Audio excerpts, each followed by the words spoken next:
Welcome to our channel. నేను మీ నరేష్. రాష్ట్రంలో అమావాస్య ఉందని చెప్పేసి 6 మంది బీఆర్ఎస్ ఎమ్మెల్సీలు కాంగ్రెస్ పార్టీలో జాయిన్ అయ్యారు. జూలై 5న జాయిన్ అవుతే అమావాస్య రోజు అవుతుంది.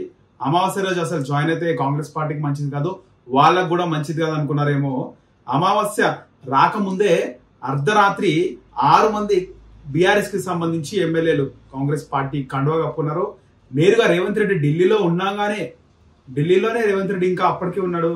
ముందే ఎమ్మెల్సీలు రేవంత్ రెడ్డి ఇంటికి చేరుకుని ఇక్కడ కాంగ్రెస్ పార్టీ వ్యవహారాల రాష్ట్ర ఇన్ఛార్జ్ దీపదాస్ మున్షి రేవంత్ రెడ్డి రాగానే అర్ధరాత్రి 1:30కు 6 మంది బీఆర్ఎస్ ఎమ్మెల్సీలు కాంగ్రెస్ తీర్థం పుచ్చుకున్నారు.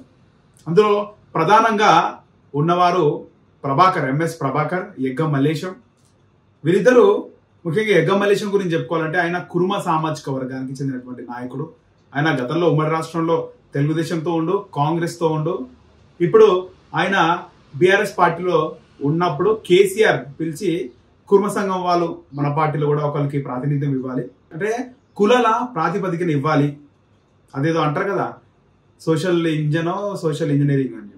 దాని దృష్ట్యా కులాల గణాంకాల ప్రకారం కుర్మ వాళ్ళకు కూడా మనం ప్రాతినిధ్యం ఇవ్వాలని గతంలో టీడీపీ కాంగ్రెస్ ఇవ్వకున్నా కూడా యగ్గం మల్లేశంకి కేసీఆర్ పిలిచి ఎమ్మెల్సీ ఇవ్వడం జరిగింది. సో ఇటు యగ్గం మల్లేశం కానీ, అలాగే ఎంఎస్ ప్రభాకర్ ఆయన కానీ, అలాగే దండే విఠల్ ఈయనను తెలంగాణ బీఆర్ఎస్ పార్టీలో అంటే ఆయన ముందు నుంచి ఉన్నటువంటి నాయకుడు విఠల్. సో ఆయనకు ఎమ్మెల్సీ ఇవ్వడం జరిగింది.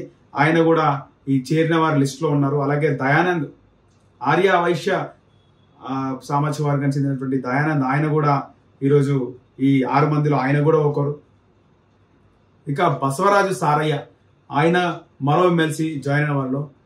భానుప్రసాద్, మొత్తం కూడా 6 మంది ఎమ్మెల్సీలు జాయిన్ అవ్వడం జరిగింది. బసవరాజు సారయ్య, అటు దయానంద్, భానుప్రసాద్, విఠల్, ఇక మనం ముందుగా చెప్పుకున్నటువంటి యగ్గం మల్లేశము, ప్రభాకర్, 6 మంది కూడా కాంగ్రెస్ పార్టీ కండువా కప్పేసుకున్నారు. ఇంతకీ ఈ ఎమ్మెల్సీలకు ఉన్న పరంగా ఎందుకు జాయిన్ అయినారు కాంగ్రెస్ పార్టీలో అంటే, ఈ 6 మందిలో 3 పీరియడ్ వచ్చే సంవత్సరం పూర్తవుతుంది, అంటే మరో 9 నెలలు. నెక్స్ట్ 2025 మేనో జూన్లోనో వాళ్ళ పీరియడ్ ముగుస్తుంది. దాంతో పాటు ఇంకో మిగిలిన 3 2026లో పూర్తవుతుంది. దీంట్లో ఎమ్మెల్యే కూడా ఎమ్మెల్సీలు ఉన్నారు.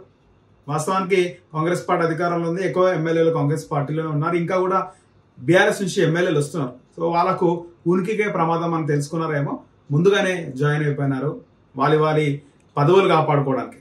వాస్తవానికి తెలంగాణ ఏర్పడక ముందు నుంచి కూడా, ముఖ్యంగా తెలంగాణ ఏర్పడినాకైతే రాజకీయ నాయకులు వాళ్ళే ఉంటున్నారు, పార్టీలు మారుస్తున్నారు అంతే. కొత్త పార్టీకి ఓటేస్తే బాగుంటుంది, భవిష్యత్తు ఉంటుంది అనుకుంటాం. ఏ పార్టీ అధికారంలోకి వస్తే పాత నాయకులే ఆ అధికారంలో ఉన్న పార్టీలో ఉంటున్నారు. నాయకులు పవర్ లేకుండా అస్సలు ఉండలేకపోతున్నారు. వాళ్ళకు సొంతంగా పవర్, పైగా రాష్ట్రంలో ఏ పార్టీ పవర్లో ఉంటే ఆ పార్టీలోకి వస్తున్నాం.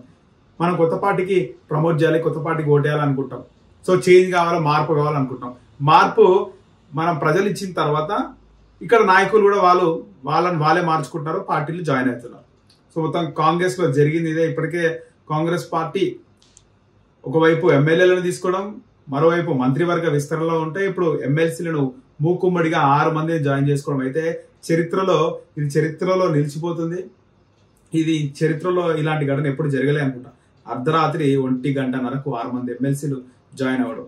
సో ఇదంతా కూడా కాంగ్రెస్ పార్టీకి సంబంధించి వీళ్ళందరూ పోయే వరకు కూడా ఇందులో ముఖ్యంగా కేసీఆర్ చేసిన తప్పు ఏంటంటే, గతంలో వీళ్ళకు ఎమ్మెల్సీ పదవులు ఇవ్వడం, విఠల్కి సంబంధించి ఒకరికి తప్పితే ఎమ్మెల్సీలు ఇవ్వడము, ఇంకా 4 బయట పార్టీ నుంచి వచ్చిన వాళ్ళు బీఆర్ఎస్ అధికారంలోకి వచ్చినప్పుడు వాళ్ళకి ఎమ్మెల్సీ చేయడం జరిగింది. అప్పటి నుంచి పార్టీని పట్టుకొని తెలంగాణ వాదులకు మాత్రం ఎమ్మెల్సీ చేయలేదు. ఇప్పుడు వాళ్ళు పార్టీ అధికారంలోకి పోగానే వాళ్ళు మళ్ళీ వేరే పార్టీలోకి షిఫ్ట్ అయిపోతున్నారు.